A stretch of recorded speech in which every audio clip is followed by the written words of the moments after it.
la resa ancora, si chiama Antica Lingua Veneta, è il primo articolo, dei 4 articoli è stato il primo.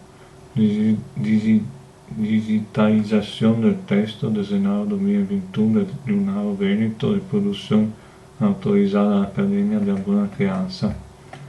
Lingua Veneta, l'autor Andrea Calmo è il primo che adoperà le parole lingua veneta per descrivere la lingua che si parla nel territorio veneto.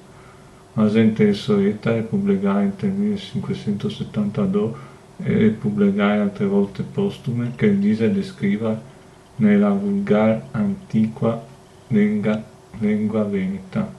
Il contenuto descritta è poetica sentiramente in veneto, variante veneziana, sebbene che il fronte del libro è sempre in toscano, come che si costumava a fare da parte degli editori per invitare un marcato più grande.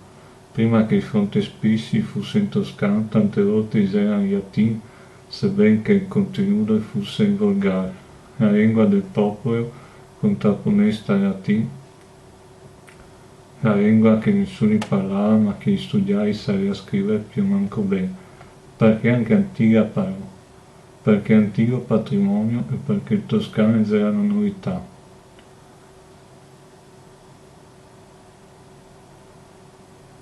Se vi è piaciuto l'articolo, mettete mi piace e continuate a seguire questi articoli e iscrivetevi se volete.